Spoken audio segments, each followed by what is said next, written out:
যে পৃথিবীতে একজনের দুইটা মাজার আছে, এছাড়া একজনের কোনো দুইটা মাজার হতে পারে না। পৃথিবীতে একজনের দুইটা মাজার, তিনি হলেন ইমাম হুসাইন রাদিয়াল্লাহু আনহু। তিনার দেহ মুবারকের মাজার হচ্ছে, রওজা হচ্ছে কারবালার প্রান্তরে, আর ওনার পবিত্র মাথা মুবারকের মাজার হচ্ছে বর্তমান মিশর আল আজহার বিশ্ববিদ্যালয়ের সাথে। একজনের দুইটা মাজার, মাথা মুবারক কেটে নিয়ে যাওয়া হলো কুফার গভর্নর সেন্ট্রাল মসজিদের ভিতরে।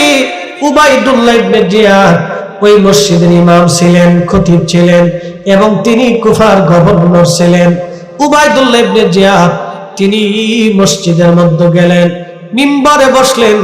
আহলে বাইতে রাসূলের পবিত্র মাথা মুবারক সে তার মিম্বরের নিচে, তার মাথা মুবারক তার পায়ের সামনে রেখে দিয়েছে। সেই দিন হাজার হাজার মুসলমান, কুফার হাজার হাজার মুসলমান সেই দিন ইমাম হুসাইন রাদিয়াল্লাহু আনহুর সামনে, উবাইদুল্লাহ ইবনে জিয়াদের সামনে, পবিত্র মাথা মুবারকের সামনে বসে আছে। তখন উবাইদুল্লাহ একটা ভাষণ দিয়ে বলেন, হে মুসলমানেরা, আমিরুল মুমিনিন ইয়াজিদের বিজয় আল্লাহ দিয়েছে, আর মিথ্যাবাদী হুসাইনের পরাজয় আল্লাহ দিয়েছে। একবার জোরে বলা যাবে কি নাউজুবিল্লাহ? ঠিক তখনই মসজিদের ভিতরে হাজার হাজার মুসলমান ছিল না, সবাই মুখ বুজে বসেছিল। কিন্তু মসজিদের কোণায় একজন আশিক রাসূল তিনি দাঁড়িয়ে গেলেন। তার নাম আব্দুল্লাহ ইবনে আফিফ, তার নাম ইবনে আফিফ। তিনি অন্ধ ছিলেন। মসজিদের কোণায় দাঁড়িয়ে ডাক দিয়ে বললেন, হে মারজানার ছেলে, হে মারজানার ছেলে, হে মারজানার ছেলে, আজ তুই কাকে কাকে মিথ্যাবাদী বলিস?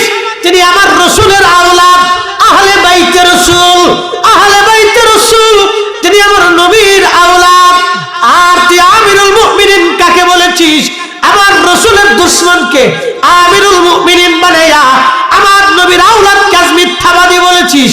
এ মারজানার ছেলে, আল্লাহর কসম করে বলি, আমি ইবনে আফিফের চোখ যদি ভালো থাকতো, আমি যদি অন্ধ না হতাম, আজকে মসজিদের মধ্যে তোকে কতল করতাম, হত্যা করতাম, প্রতিশোধ আমি নিতাম। একবার জোরে বলা যাবে কি আল্লাহু আকবার?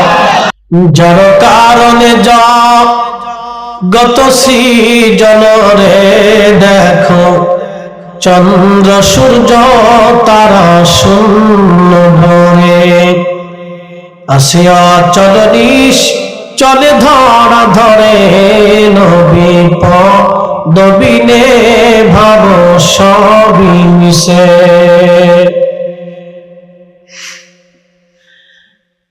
আহা, সৃষ্টি আসমান জমিন পৃথিবী সব চলমান, যার কারণে তামাম পৃথিবী সৃষ্টি হলো।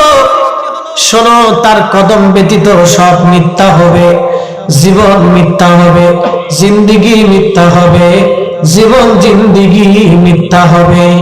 আজ অথবা কাল আমরা সবাই আল্লাহর দরবারে চলে যাব। ওয়া ইন্না ইলাইহি রাজিউন, আমরা সবাই ফিরে চলে যাব আল্লাহর কাছে। ইবনে আফিফ আল্লাহর কাছে চলে গেল, কিন্তু তিনি হুব্বে রাসূল নিয়ে কবরে চলে গেল, হুব্বে রাসূল নিয়ে কবরে চলে গেল। হযরত ইমাম হুসাইনের পবিত্র মস্তক কুফার সেন্ট্রাল হাউসে নিয়ে যাওয়া হলো। উবাইদুল্লাহ ইবনে জিয়াদ একটা লাঠি দিয়ে মাথার মধ্যে বাড়ি মারতেছিল, মুখের মধ্যে টুকা মারতেছিল, চোখের মধ্যে আঘাত করতেছিল, আর বলতেছিল, হুসাইন বুঝতে পারলি ইয়াজিদের সঙ্গে যুদ্ধ করার ফলাফল কি হয়? হুসাইন বুঝতেই তো পারলা। এখন ওই মজলিসের ভিতরে হাজার হাজার মুসলমান সবাই সরকারি সুবিধা নেওয়ার জন্য আসছে, কিন্তু নবীর একজন সাহাবী ছিলেন, তার নাম যায়েদ ইবনে আরকাম রাদিয়াল্লাহু আনহু। তিনি যুবক কালে আল্লাহর নবীর দরবারে দীর্ঘদিন কাটিয়েছিলেন। যখন ইমাম হাসান হুসাইন দেখতে ছোট, খেলাধুলা করতেন, কোলে পিঠে করে নবী নিয়ে ঘুরে বেড়াইতেন, তখন যায়েদ ইবনে আরকাম যুবক ছিলেন। ইমাম হুসাইন যখন বয়স হয়ে গেল, তারা যখন শহীদ হলেন, তখন যায়েদ ইবনে আরকাম বৃদ্ধ হয়ে গেছেন। লাঠির উপরে ভর দিয়ে বৃদ্ধতার কারণে লাঠির উপরে ভর দিয়ে ধীরে ধীরে এক নজর ইমাম হুসাইনকে দেখার জন্য আসছে। উনি সকালে দেখেছিলেন রাসূল কোলে নিয়ে পিঠে নিয়ে মদিনার অলিগলি দিয়ে আল্লাহর নবী হুসাইনকে নিয়ে ঘুরে বেড়াইতেন। যায়েদ ইবনে আরকাম লাঠির উপরে ভর দিয়ে আসছে। আসার পরে দেখে উবাইদুল্লাহ ইবনে জিয়াদ অপমান করতেছে। তখন যায়েদ ইবনে আরকাম চোখের পানি ছেড়ে দিয়ে গর্জন ছেড়ে বলেন, হে উবাইদুল্লাহ ইবনে জিয়াদ, তোমার লাঠি তুমি সরাও। আমি রাসূলের সাহাবী, আমি যায়েদ ইবনে আরকাম বলতেছি, আমি নবীর সাহাবী যায়েদ ইবনে আরকাম বলতেছি, হে উবাইদুল্লাহ তোমার লাঠি সরাও। তুমি কোথায় লাঠির আঘাত করো জানো না? আমি রাসূলের সাহাবী যায়েদ ইবনে আরকাম বলতেছি, আমি বহুবার দেখেছি ওই মুখের মধ্যে আমার রাসূল চুমা লাগাইতো। আমি বহুবার দেখেছি ওই মাথা কোলের মধ্যে নিয়ে নবী ঘুরে বেড়াইতো। আমি বহুবার দেখেছি ওই কপালে রাসূল চুমা লাগাইতো। আমি যায়েদ ইবনে আরকাম দেখেছি যারা কান্না করে রাসূল সহ্য করতে পারত না। উবাইদুল্লাহ তোমার লাঠি সরাও। হত্যা করেছো, দেহ থেকে মাথা আলাদা করেছো, আবার এই মজলিসে অপমান করতেছো, তারপরও কি তোমার অন্তরের স্বাদ মিটে নাই? তখন উবাইদুল্লাহ ডাক দিছে, নবীর বৃদ্ধ সাহাবী, মজলিস থেকে তাড়াতাড়ি বের হয়ে যা, না হলে তোকেও হত্যা করে ফেলবো। যায়েদ ইবনে আরকাম ডাক দিয়ে বলতেছে, এ মর্যাদার ছেলে, আমি রাসূলের সাহাবী, একবার শহীদ কেন, হাজার বারো যদি জীবন যায়, হাজার বারো যদি আল্লাহ জীবন দেয়, হাজার বারো যদি আমি শহীদ হয়ে যাই, হাজার বার যদি আল্লাহ আমাকে জীবন দেয়, আমার আমি শহীদ হব, তারপরে আমি শাহাদাতকে বরণ করে নিব। একবার জোরে বলা যাবে আল্লাহু আকবার, আল্লাহু আকবার। ইয়া রাসূলুল্লাহ, ইয়া রাসূলুল্লাহ, হে রাসূল তোমায় ভালোবাসি, অন্তরে শুধু মুখে নয়, জান্নাতের আশা নয় রাসূল, জাহান্নাম কেউ ডরি না। তোমায় পাওয়ার আশায় মন ছুটে যায় মদিনায়, তোমায় পাওয়ার আশায় মন ছুটে যায় মদিনায়, এ আশিক দিদার দাও না, আর দূরে থাকিও না, এ আশিক দিদার দাও না, আর দূরে থাকিও না। হে রাসূল তোমায় ভালোবাসি, অন্তরে শুধু মুখে নয়, জান্নাতের আশা নয় হে রাসূল, জাহান্নাম কেউ ডরি না। হাজিরিন, অবশ্যই ফিরে যাব আল্লাহর কাছে। কার কাছে? ছিলাম কার কাছে? চলে যাব কার কাছে? আল্লাহর কাছে ফিরে চলে যাব। অবশ্যই অবশ্যই আল্লাহর কাছে ফিরে চলে যাব। যেহেতু যাওয়াই লাগবে, সেহেতু হুব্বে রাসূল নিয়ে যেতে হবে। কথা কোন ঠিক কিনা? যেহেতু যাওয়া লাগবে কার কাছে? আল্লাহর কাছে। জোরে বলেন কার কাছে? যেহেতু আল্লাহর কাছে যেতেই হবে, অতএব হুব্বে রাসূল নিয়ে যেতে হবে। কথা ঠিক কিনা? আল্লাহ বললেন সুম্মা তুরাদ্দুনা ইলা আলিমিল গায়বি ওয়াশ শাহাদাত, তোমরা আমি আল্লাহর কাছে চলে আসবে, কিন্তু আসবে তো ও বান্দা, আমি আল্লাহ তোমাদের গোপনে গোপনে প্রকাশ্য প্রকাশ্যে সব আমি আল্লাহ জানি। ফায়ুনাব্বিউকুম বিমা কুনতুম তা'মালুন। তোমরা দুনিয়াতে যাহা আমল করতে আমি আল্লাহ সব তোমাদেরকে সেদিন দেখাবো। যেহেতু ফিরে যেতে হবে আল্লাহর কাছে, সেহেতু নিয়ে যেতে হবে হুব্বে রাসূল ঈমান। কথা বলেন ঠিক না বেঠে? হুব্বে রাসূল নিয়ে যাওয়া লাগবে। প্রিয় উপস্থিতি ভাই আমার, অবশ্যই চলে যাওয়া লাগবে। দাদা চলে গেল ফিরে আসে নাই, মা চলে গেল ফিরে আসে নাই। মনোযোগ দিবেন, চোখের সামনে থেকে বহু মানুষ চলে গেল, কেউ আর ফিরে আসলো না। এখন প্রশ্ন করি, জবাব দিবেন। যাকে নিয়ে যাওয়া হলো তাকেও দেখা গেল না। বলে আপনার ভিতরে যে আছে তাকে নিয়ে যাওয়া হবে, কেউ দেখবে না। কোন রাস্তা দিয়ে নেওয়া হলো রাস্তাও দেখা গেল না। যিনি নিলেন মালাকুল মউত তাকেও দেখা গেল না, কিন্তু নিয়ে গেল সত্য। চলে গেল সত্য, নিয়ে গেল সত্য। যার হুকুমে নিল সেও সত্য, যেই জগৎ নিল কবরটাও সত্য। এই জন্য কোরআন বলছে অবিল আখিরাতি হুম ইউকিনুন, তোমাদেরকে আখিরাতে বিশ্বাসী হওয়া লাগবে। কারণ তুমি ওই আখিরাতেই চলে আসবা, অবশ্যই জগতে আসতে হবে। কোনো ছাড় হবে না, মালাকুল মউত থেকে কোনো ফেরত আসা হবে না, কোনো সুযোগ হবে না, কেউ রাখতে পারবে না।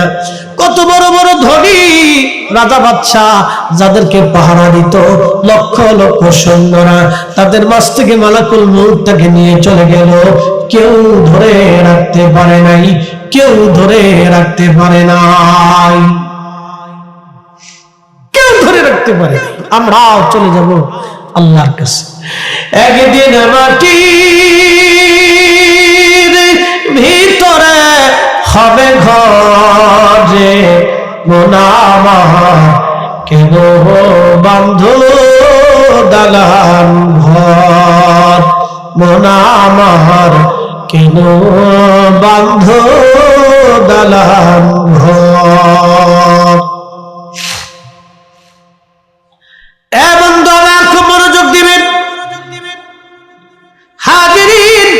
অবশ্যই আল্লাহর কাছে চলে যাব আমরা। কি নিয়ে যাব? দুইটা জিনিস নিয়ে যাওয়া লাগবে। এক নম্বর ঈমান, দুই নম্বর আমল। ঠিক কিনা? এক নম্বর ঈমান, দুই নম্বর আমল। এই দুইটা জিনিস ছাড়া কবরে গেলে আর কোনো উপায় নাই। উপায় নাই রে, উপায় নাই রে, উপায় নাই। দয়াল নবীর চরণ ভিনে উপায় নাই। আল্লাহ বললেন, বান্দা তুমি যেহেতু আমি আল্লাহর কাছে চলে আসবা, তাহলে আর একটা কাজ করে আসো। ওয়া আনফিকু মিম্মা রাযাকনাকুম মিন ক্বাবলি আইয়াতিয়া আহাদাকুমুল মাউত। তোমার মরণ আসার আগে আমি আল্লাহ তোমাকে রিজিক দিলাম। রিজিক কে দিছে? আচ্ছা প্রশ্ন করি, জবাব দিবেন। আল্লাহর হুকুম ছাড়া একটা ভাতের দানা বেশি খাওয়ার সুযোগ আছে? কোটি কোটি টাকার মালিক কিন্তু খাইতে পারে না, আইসিইউর ভিতরে পড়ে রয়েছে। করোনার সময় হাজার হাজার কোটি টাকার মালিক, যমুনা গ্রুপের মালিক মারা গেলেন, আর ওই যে বিভিন্ন বড় বড় ইন্ডাস্ট্রির মালিক করোনার সময় মরে গেল। এই ইউরোপে বহু বড় বড় কোটি কোটি হাজার কোটি টাকার মালিক ইউরোপে আমেরিকাতে মরে গেল। আচ্ছা বলেন আপনারা, এই যে তারা হসপিটালের ভিতরে আইসিইউর মধ্যে পড়েছিল, আল্লাহর বিধানের বাহিরে একটা দানাও কি খাইতে পারছে? টাকা আছে কিন্তু খেতে পারে নাই। যদি এটা বুঝে থাকেন, সেজন্য আল্লাহ বলেন আনফিকু মিম্মা রাযাকনাকুম মিন ক্বাবলি আইয়াতিয়া আহাদাকুমুল মাউত। তোমার মৃত্যু আসার আগে তুমি তোমার রিজিক থেকে আল্লাহর পথে ব্যয় করে দাও, খরচা করে দাও। কারণ তোমার মৃত্যু আসবে, মৃত্যু আসবে। যেহেতু আসবে তো মরার আগেই দিয়ে যাও। আর যদি না দাও তাও কি শাস্তি হবে? আল্লাহ বলতেছেন কিয়ামতের ময়দানে কিছু মানুষ তার গোশত চামড়াগুলি কামড়িয়ে কামড়িয়ে টেনে টেনে ছিঁড়ে ফেলবে, টেনে টেনে ছিঁড়ে ফেলবে। আর বলবে ফায়াকুল রাব্বি, হে আমাদের রব, লাউলা আখারতানি ইলা আজালিন করিব, আমাদেরকে আবার দুনিয়াতে পাঠিয়ে দেন।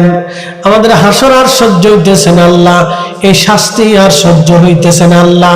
দুনিয়াতে 1 ইঞ্চি জায়গাও যদি আপনি কারো অন্যায় ভাবে নিয়ে যান, কিয়ামতের ময়দানে আপনার গলার মধ্যে ওই ইঞ্চি মাটি সহ যত হাত মাটি আপনি নিবেন, একবারে সপ্ততম পর্যন্ত নিচে পর্যন্ত নিয়ে সমদীয় মাটিগুলি আপনার গলার মধ্যে ঝুলাই দেওয়া হবে, আর আপনি হাসরের ময়দান ঘুরে ঘুরে মাটি নিয়ে ঘুরতে থাকবেন।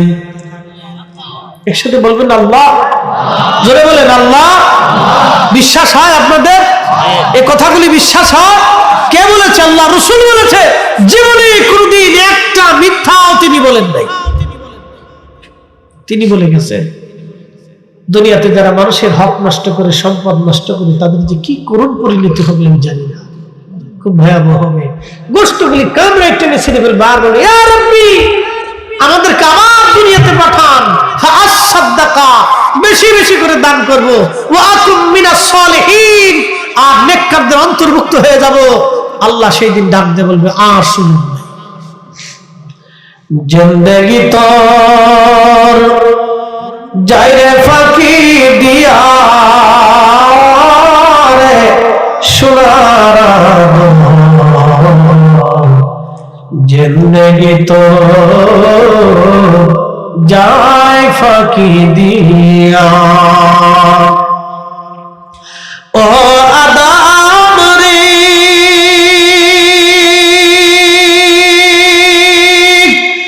পাগ ধরিয়া গেছে দাড়ি, দন্তবাসে গোটা চারি, সমন জারি গিয়াছে করিয়া রে সোনার জিন্দেগি তো যায় ফাঁকি দিয়া। হাসরের মাঠে আমার রব তাদেরকে ডাক দিয়ে বলবে, হে আমার বান্দা, কেন তুমি দুনিয়াতে আমার ইবাদত করো নাই বলো? বান্দা বলবে, রাব্বি, শিশুকালেই তো তুমি আমারে নিয়ে আসছো, যদি বড় হতাম কালেমার দাওয়াত আমি মেনে নিতাম, তোমার দিন আমি মানতাম। আল্লাহ পাগলকে ডাক দিবে, পাগল, হে বান্দা আমার, কেন দুনিয়াতে আমার দিন তুমি মানো নাই? পাগল ডাক দেব, রাব্বি, মস্তিষ্ক বিকৃতি করে রাখছিলা তুমি, যদি পাগল না হতাম ঠিকই আমি মসজিদে নামাজে যাইতাম। আল্লাহ এই জঙ্গলের অধিবাসীদেরকে বলবে, হে আমার বান্দারা, কেন দুনিয়ার মধ্যে আমার দিন তোমরা মানো নাই? বলে, রব্বুল আলামিন, আমাদের কাছে দিনের দাওয়াত নিয়ে কেউ আসে নাই, জঙ্গলের অধিবাসী ছিলাম, দুনিয়া আখিরাত সম্পর্কে আমাদের তেমন কোনো জ্ঞান ছিল না। আল্লাহ, যদি জ্ঞান থাকতো আমরাও তোমার দিন মেনে নিতাম। শিশু, পাগল আর জঙ্গলের অধিবাসীদেরকে আবার আল্লাহ পাক একত্রিত করে সবাইকে বলবেন, আমি কি তোমাদের রব? তারা বলবে, হ্যাঁ, আপনি আমাদের রব। আমি হুকুম দিলাম তোমরা এখনই জাহান্নামের দিকে চলে যাও, তোমাদেরকে জাহান্নাম দিলাম, তোমরা চলে যাও। ঠিক ওই সময় এক দল দৌড় দিবে জাহান্নামের দিকে, দ্রুত গতিতে একদল দৌড়াইতে থাকবে, আর একদল তারা আল্লাহর সামনে দাঁড়ায় থাকবে।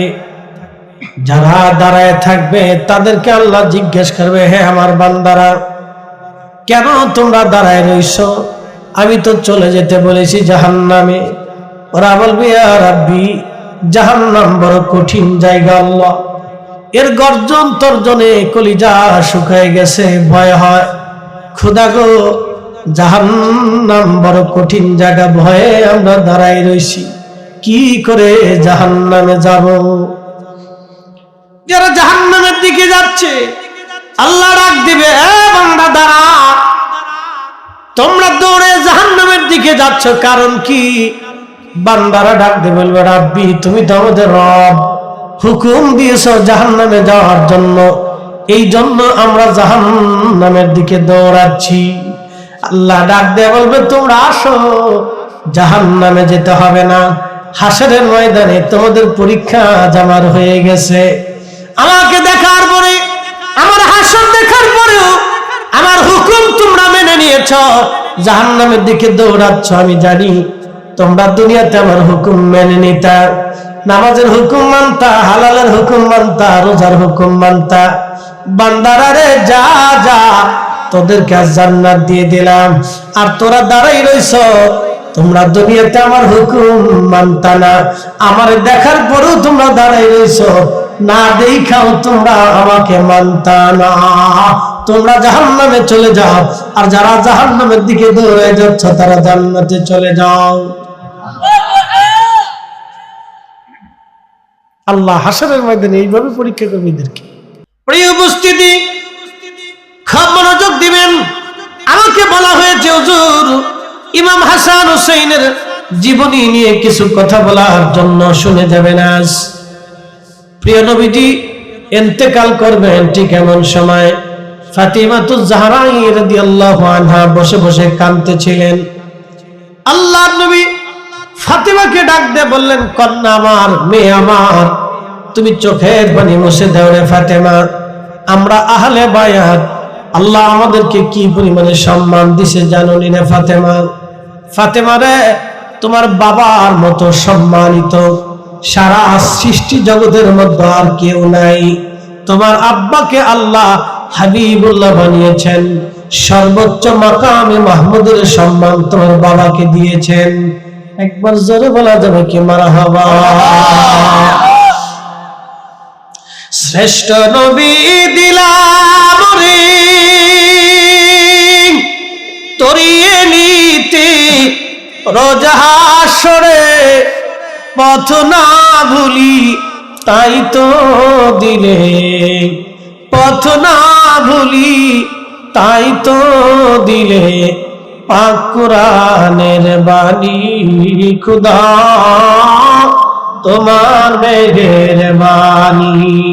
সুন্দর ফল, সুন্দর ফল, মিঠা নদীর পানি খুদা তোমার মেঘের বাণী। মনোযোগ দিন দুর্গাপুরবাসী, দুর্গারামপুরবাসী ফাতিমাতুজ জাহরাকে নবীজি বলতেছেন, ফাতেমা তুমি তোমার চোখের পানি মুছে দাও। ফাতেমা রে, আমাদের পরিবারকে আল্লাহ এত সম্মান দিয়েছেন, তোমার বাবার পরিবারের মতো এত দামি পরিবার পৃথিবীতে আর কারো পরিবার তুমি পাবা না।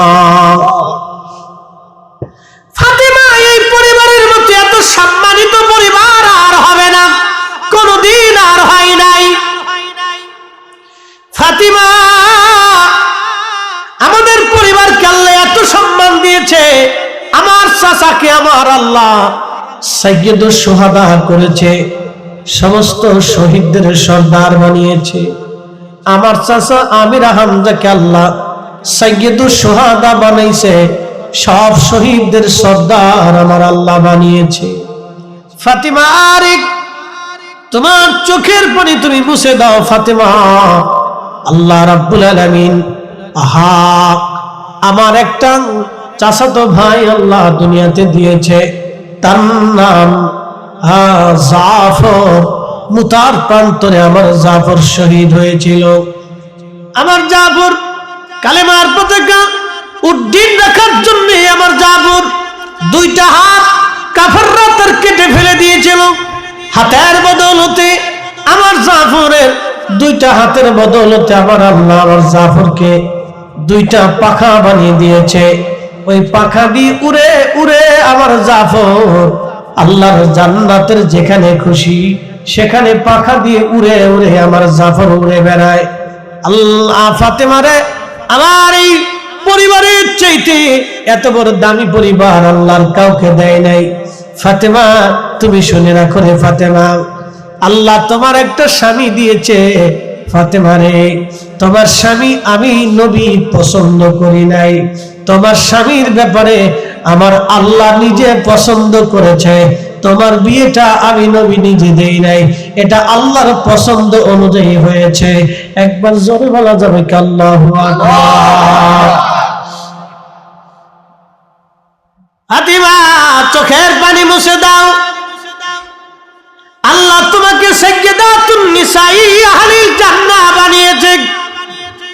সারা সৃষ্টি জগতের যত জান্নাতের রমণী কুল আছে সবার সন্তানিনী তোমাকে আল্লাহ বানাইছে রে ফাতেমা। চোখের পানি তুমি মুছে দাও রে ফাতেমা, কাঁদবে না। আল্লাহ তোমার দুইটা সন্তান দিয়েছে, একটা সন্তানের নাম হাসান আর একটা সন্তান হুসাইন। ফাতেমা রে, আল্লাহ তোমার দুইটা সন্তানকে এমন সন্তান বানাইছে, কোন মায়ের গর্ভে আল্লাহ এই সন্তান দেয় নাই। আল হাসান ওয়াল হুসাইন সাইয়্যিদা শাবাবি আহলিল জান্নাত, আমার হাসান আর হুসাইন দুইজন জান্নাতের যুবকদের সর্দার। একবার জোরে বলা যাবে কি মারহাবা। আল্লাহুম্মা সাল্লি আলা সাইয়্যিদিনা মাওলানা মুহাম্মদ ওয়া আলা আলি সাইয়্যিদিনা।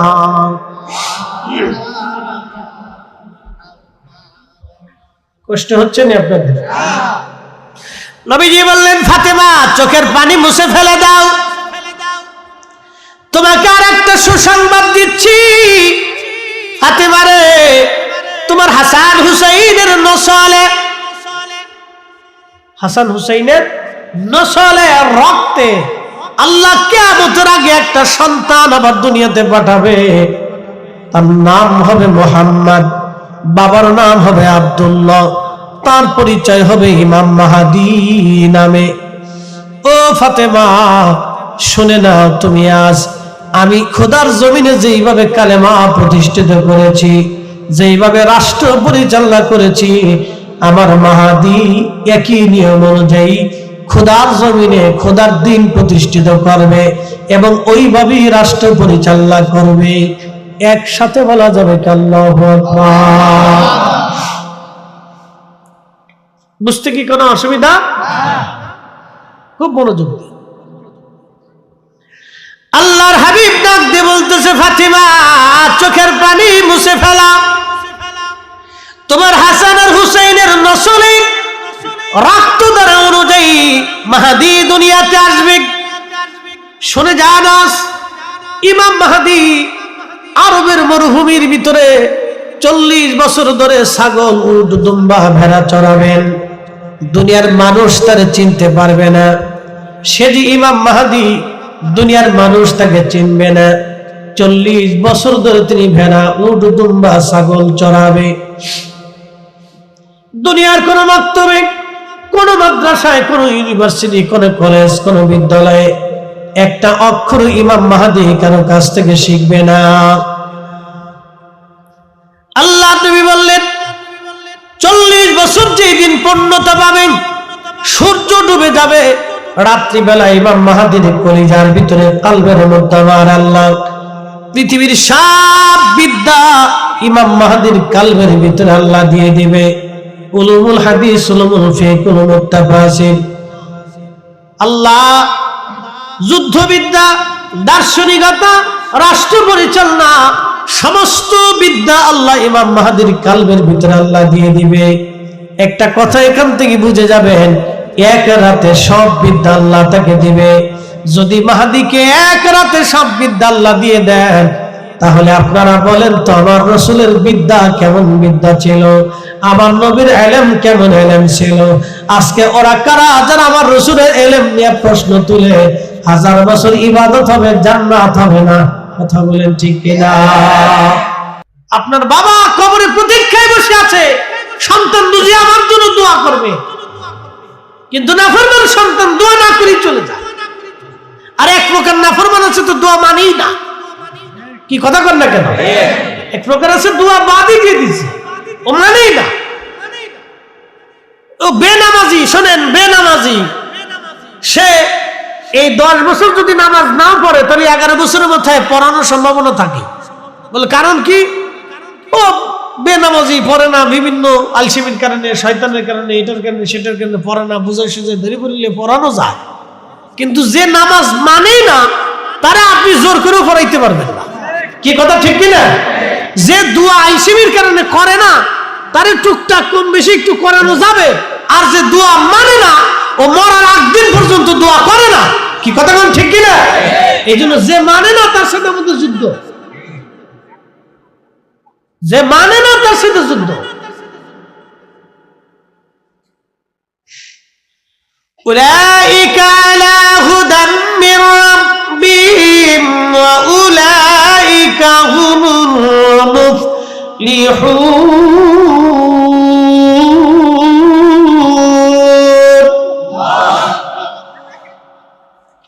এই যে কালামগুলি, কথাগুলি আমরা বলি নাই, আল্লাহর নিজের জবানের কালাম। আলিফ লাম মিম, আলিফ লাম রা, ইয়াসিন, তাহা,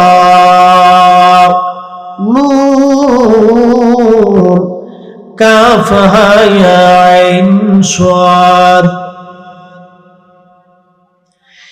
এইরকম যতগুলি হারফে মুকাত্তা আছে, বিচ্ছিন্ন হরফগুলি সব আল্লাহ তার রাসূল কারীমের কলবের মধ্যে নিক্ষেপ করলেন। এখন আপনাদেরকে বলি, জবাব দিবেন। যখন কোরআন শরীফ নবীজির কলবে আসলো, কোন রাস্তা দিয়ে আসছে দেখা যায় নাই, কে পাঠাইলো তাকেও দেখা যায় নাই।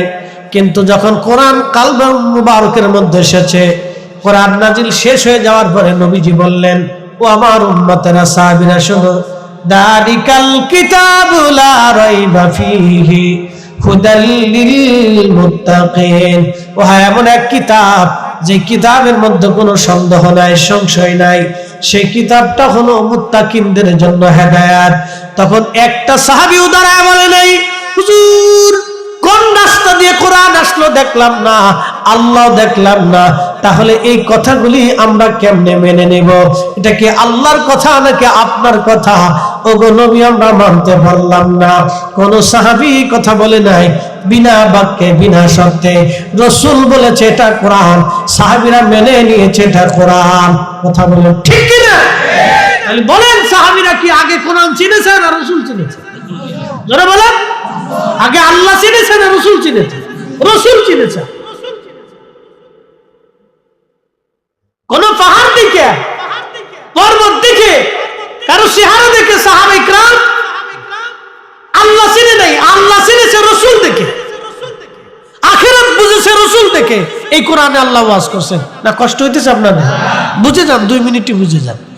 আল্লাযীনা ইউমিনুনা বিল গায়বি ওয়া ইউকিমুনাস সালাতা ওয়া মিম্মা রাযাকনাহুম ইউনফিকুন। আল্লাহর কোরআনে আল্লাহ বলতেছেন, হুজুর তারা সফল কাম হবে, তারা কামিয়াব হবে কারা?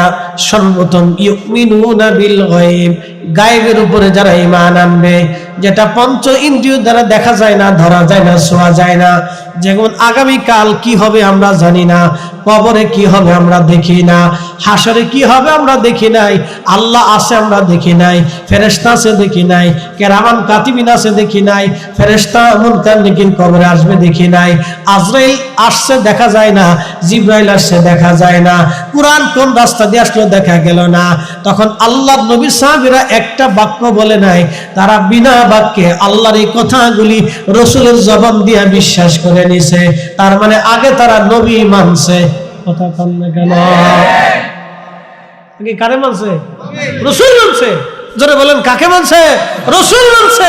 নবী দেখে আল্লাহ চিনে ফেলছে, আখিরাত বিশ্বাস করছে, যে কবরে সওয়াল জবাব হবে, রাসূল বলছে এটাই ঠিক, নবী বলছে এটাই ঠিক। তার মানে আল্লাহ রাসূলের প্রতি তাদের 100% পিওর বিশ্বাস ছিল। কি কথা কন না? রাসূল মানছে। আপনাকে আরো বুঝিয়ে দিচ্ছি, ওয়াল্লাযীনা ইউমিনুনা বিমা উনজিলা ইলাইকা ওয়া মা উনজিলা মিন ক্বাবলিক। নবীজি সফল কাম তারা হবে যারা আপনার উপরে যে কিতাব নাজিল হয়েছে, এই কোরআন আপনার উপরে নাজিল হয়েছে, যারা বিশ্বাস করবে, এবং আপনার পূর্বে যত নবী এসেছিল তাদের উপরে যে কিতাব নাজিল হয়েছে এইগুলির উপরে যারা ঈমান আনবে। এরপর আল্লাহ বললেন, ওয়াবিল আখিরাতি হুম ইউকিনুন, যারা আখিরাতে বিশ্বাসী হবে। এখন আপনারা আখিরাত দেখছেন, কে বলছে? রাসূল বলছে। যারা বলেন কে বলছে? আল্লাহ কি এসে সরাসরি কোরআন শিক্ষা দিছে? আল্লাহ তার রাসূলের কলবে নাজিল করছে, নবীজি জবান দিয়ে বলছে। তো রাসূল বলছে সাহাবী کرامের কাছে, সাহাবীরা কিন্তু আল্লাহ দেখে নাই, কবরে কি হবে তাও দেখে নাই, ফেরেশতাও দেখে নাই। কারে দেখছে? নবী দেখছে। একসাথে বলবেন না মারহাবা। কাকে দেখছে? নবী দেখছে। জোরে বলেন কাকে দেখছে? নবী দেখছে। নবী দেখে তারা আল্লাহ বিশ্বাস করছে, নবী দেখে কবর বিশ্বাস করছে, নবী দেখে হাসর বিশ্বাস করছে, নবী দেখে জান্নাত জাহান্নাম বিশ্বাস করছে, নবী দেখে শাফায়াত বিশ্বাস করছে। এজন্য আল্লাহ কোরআনে বলে দিয়েছে, হাবিব আপনি উম্মতকে বলে দেন, কুল ইন কুনতুম তুহিব্বুন আল্লাহ, কেউ যদি আমি আল্লাহকে ভালোবাসতে চায়, আমি আল্লাহকে ভালোবাসতে চাই, আমি আল্লাহকে পেতে চাই, আমি আল্লাহকে খুশি করতে চাই, তাহলে বলে দেন ফাত্তাবিউনি, সেজন্য আপনার ইত্তেবা অনুসরণ অনুকরণ মহব্বত করে, যদি করে ইউহিব্বুকুমুল্লাহ, আমি আল্লাহ তাকে ভালোবাসবো, আমি আল্লাহ তাকে ভালোবাসবো। একসাথে বলা যাবে না আল্লাহু আকবার। নবী মানলে কাকে মানা হয়? নবী পাইলে কাকে পাওয়া হয়? নবী খুশি করলে কাকে করা হয়? নবী তাজিম করলে কাকে করা হয়? নবীর শানকে ছোট করে দেখলে কাকে কার শান ছোট করা হয়? রাসূলের আব্বা আম্মার জাহান্নামী বইলে এবার জান্নাতে যাবেন চিন্তা করেন। এর উপরে দলিল আমি আর দিতে পারবো না। ওয়াজ করলে কি লাভ, শুনলে কি লাভ? ওয়াজ করলে কি লাভ, শুনলে কি লাভ? লাভ হবে তার আমলে, আমলেও লাভ হবে না নবী প্রেম না থাকলে দিলে, ঠিক কিনা? নবী প্রেম থাকলে দিলে লাভ হবে কম আমলে। সুপারিশ করবেন নবী রোজ হাসরের ময়দানে, জ্ঞানী যারা বুঝে তারা শুধু ইশারায়, নাদানের বুঝাইতে পড়ে আছে কে কোথায়। জ্ঞানীর মতো জ্ঞানী হলে অল্প কথায় বুঝে, কসুর মতো কসু হলে অল্প জালে সিজে। কথা কম ঠিক কিনা? বিশ্ববিখ্যাত বাদশা ওমর ইবনে আব্দুল আজিজের জমানাতে এক লোক গভর্নর, খলিফা তাকে ডাকলেন, তুমি আসো। খলিফার সামনে বসার পরে বললেন, গভর্নর, মুসলমানদের গুরুত্বপূর্ণ পদে একজন কাফেরকে তুমি কি করে দায়িত্ব দিতে পারো? অর্থাৎ তখন তো মুসলিমদের খেলাফত, ধরেন গোয়েন্দা ডিভিশনের প্রধান, একজন কাফেরকে যদি করা হয় তাহলে রাষ্ট্রের গুরুত্বপূর্ণ গোপন তথ্যগুলি কাফেরদের কাছে চলে যাবে। তখন রোমানদের সাথে যুদ্ধ চলতেছিল, পার্সিয়ানদের সাথে যুদ্ধ চলতেছিল। ওমর ইবনে আব্দুল আজিজ বললেন, তুমি কি করে একজন কাফেরকে দায়িত্ব দাও? তখন গভর্নর বলল, হ্যাঁ খলিফাতুল মুসলিমিন, আল্লাহ আপনাকে মাফ করে দিন, আপনি কি জানেন না রাসূলের আব্বা আম্মা কাফের ছিল? শোনেন, আমার দিকে তাকান, ভালো করে শুনুন। তখন ওমর ইবনে আব্দুল আজিজ রাদিয়াল্লাহু আনহু, যাকে মুসলমানদের দ্বিতীয় ওমর বলা হয়, ইসলামের প্রথম মুজাদ্দিদ, ইসলামের প্রথম মুজাদ্দিদ, কোন মা ওমর ইবনে আব্দুল আজিজ আর জন্ম দিতে পারবে না। তখন তিনি বলতেছিলেন, আহ ঠিকই ভাবে, তোর জিভ কেটে ফেলতাম, তোর জিভ কেটে ফেলতাম, তোর হাত কেটে ফেলতাম, তোর পা কেটে ফেলতাম। তুই রাসূলের আব্বা আম্মাকে কাফের বলতেছিস? তার অনুভূতি দেখছেন, ঈমান দেখছেন? তোর জিভ কেটে ফেলতাম, তোর হাত কেটে ফেলতাম, তোর পা কেটে ফেলতাম, তুই রাসূলের আব্বা আম্মাকে কাফের বলতেছিস? দোহানো প্রমাণ, মুসলমানদের গুরুত্বপূর্ণ গভর্নরি পদে তোকে রাখাই যাবে না। একসাথে বলবেন আল্লাহু আকবার। না না হয় না, আরেকটু জোরে বলেন, আরো জোরে, আরো জোরে, জোরে জোরে হাত উঁচু করে বলেন। আমরা মুসলমান, রাসূলের আশিক, নবীর উম্মত, জীবন চলে গেলেও এই বদ আকীদা আমাদের দেহের ভিতরে প্রবেশ করতে পারবে না। কথা বলেন ঠিক না? আচ্ছা, হিন্দুরা মানুষ না? জোরে বলেন। খ্রিস্টানরা মানুষ না?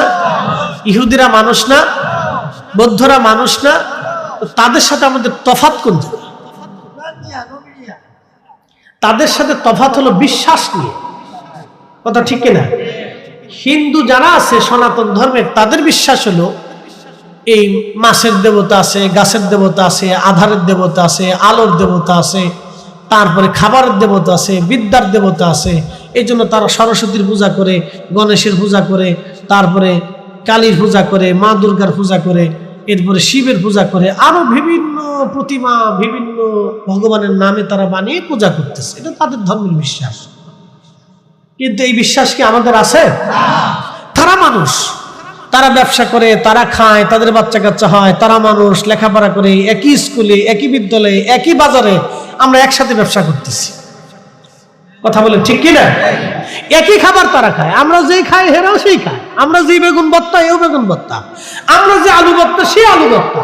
তো তার সাথে আমাদের ডিফারেন্স হচ্ছে বিশ্বাসগত। খ্রিস্টানদের সাথে আমাদের একই ব্যবসা বাণিজ্য, লেনদেন, উঠা বসা, চলাফেরা, বাণিজ্য লেনদেন, আমদানি রপ্তানি সব ঠিক আছে, কিন্তু তার পার্থক্য হচ্ছে শুধু বিশ্বাসগত। বলে কি? গড আছে, গডের বউ আছে এবং বাচ্চা আছে। তাদের বিশ্বাস আল্লাহ ঠিক আছে, কিন্তু আল্লাহর বউ আছে, আল্লাহর গোলাবাইন আছে। আমরা মুসলমানদের বিশ্বাস আল্লাহর কোন স্ত্রী পুত্র পরিজন কিচ্ছু নাই, আল্লাহ এক। যারা বলেন আল্লাহ কয়জন? একসাথে বলেন কয়জন? কুল হুয়াল্লাহু আহাদ আল্লাহুস সামাদ। আল্লাহ কারো মুখাপেক্ষী কিনা, আল্লাহ এক। এই জন্য লামাযহাবীদের সাথে আমাদের তফাৎ হচ্ছে, মসজিদের সাথে আমাদের তফাৎ হচ্ছে বিশ্বাসগত, আকীদাগত। কথা বলেন ঠিক কিনা? অনেক গুরুত্ব। তারা কোথায় হাত দিছে দেখছেন? আল্লাহ রসুলের কলিজার ভিতরে হাত দিছে, রসুলের মহান ইজ্জতের চাদরে পাগড়িতে হাত দিছে। আচ্ছা, আমি রাস্তা দিয়ে যাওয়ার সময় আপনার যদি পাগড়ি টেনে ফেলে দেন, আমি রাস্তা দিয়ে যাচ্ছি, তো আপনারা পিছন দিক থেকে সাহায্য যায় হুজুরের পাগড়িটা টাইনে ধরে ফেলে দিচ্ছে, তাহলে আমার কি সম্মান করলেন না অপমান করলেন? অপমান হলাম না? তো আল্লাহ রসুলের ইজ্জতের চাদর টেনে টেনে আপনি আল্লাহকে খুশি করতে চান নাকি? এত বলদ মুসলমান কি করে হয়? এই কোরআনটা আমরা যার কালবের মাধ্যমে পাইছি। আল্লাহু আকবার। প্রত্যেকটা সাহাবী রাসূল দেখে আল্লাহ চিনেছে। কি কথা বলেন না কেন? রাসূল দেখে আল্লাহ চিনেছে। আচ্ছা বলেন, এখন আসেন, ইয়াজিদের সাথে আমাদের দ্বন্দ্ব কোথায়? জমি নিয়ে, টাকা পয়সা নিয়ে। তো ইয়াজিদ আল্লাহ মানে আমরাও মানি, ইয়াজিদ কোরআন মানে আমরাও মানি, ইয়াজিদ নবী মানে আমরা মানি। কিন্তু ইয়াজিদের সাথে আমাদের তফাৎ হচ্ছে ইমাম হুসাইনকে মোহাব্বত নিয়ে। কথা বলেন ঠিক কিনা? ইয়াজিদের সাথে আমাদের তফাৎ ইমাম হুসাইনের মোহাব্বত নিয়ে। আমরা শুধু আল্লাহ রসুলকে মোহাব্বত করি না, তার প্রত্যেকটা অঙ্গ প্রত্যঙ্গ এবং কি নবীজির চুল মোবারক, দাড়ি মোবারক, নখ মোবারক, চাদর মোবারক, এমনকি আল্লাহর হাবিবের পবিত্র পাগড়ি মোবারকের একটা সুতা মোবারককে আমরা সম্মান করি। কথা বলেন ঠিক কিনা? বন্ধু আমার, এটা যদি হয় আমাদের বিশ্বাস, আমাদের ভালোবাসা, তাহলে ইমাম হুসাইন রাদিয়াল্লাহু আনহুকে আমরা ভালোবাসি। বাবাজি, ইমাম হুসাইনকে মহব্বতকে কেন্দ্র করে ইয়াজিদের সাথে আমাদের দ্বন্দ্ব হলো। পুরা পৃথিবীর সব আলেমরা ইয়াজিদকে লানত দিল, লানাতুল্লাহি আলাইহি, তার উপরে আল্লাহর পক্ষ থেকে লানত আসবে। কিন্তু আমাদের অপোজিট একদল মুসলমান, তারাও কোরআন পড়ে, হাদিস পড়ে এবং বিদ্যা শিখে, তারা বলতেছে ইয়াজিদু রাহমাতুল্লাহি আলাইহি। জোরে বলা যাবে কি নাউজুবিল্লাহ? এখানে ঈমানের ব্যাপার, এখানে মহব্বতের ব্যাপার। কেউ যদি রাসূল ভালোবাসে, সে হুসাইনকে ভালোবাসবে। কেউ যদি বলে আমি আল্লাহ মানি, তাহলে হুসাইনকে মানতে হবে। ইয়াজিদের সাথে আমাদের দ্বন্দ্ব হলো একখানে, সেখানটা সে ইমাম হুসাইনকে দুশমনি করলো, কষ্ট দিল, হত্যা করলো, শহীদ করলো, তার পরিবারকে লাঞ্ছনা করলো, বঞ্চিত করলো। কিন্তু এই কথা শোনার পরে আমাদের অন্তরে বারবার ব্যথা করতে লাগলো। আল্লাহর কোরআন যাদের সম্পর্কে কোরআন আমার আল্লাহ বলে দিলেন, ইন্নামা ইউরিদুল্লাহু লিইউযহিবা আনকুমুর রিজসা আহলাল বাইতি ওয়া ইউতাহহিরুকুম তাতহীরা। সচ্চে মুসলমান ওরা নবী মুসলমান, সচ্চে মুসলমান ওরা নবী মুসলমান। ইমানদারের ইমান নিয়ে করছে যারা খেলা, ওরাই তো আসলে ইজিদেরই চেলা। ঠিক কিনা? দাড়ি টুপি পাগড়ি আছে, দেখতে মাওলানা, ভিতরে নাই নবী প্রেম, ইয়াজিদে ভরা। আহলে বাইতে রাসূল ইমাম হুসাইনের পবিত্র মাথা মুবারক কেটে নিয়ে চলে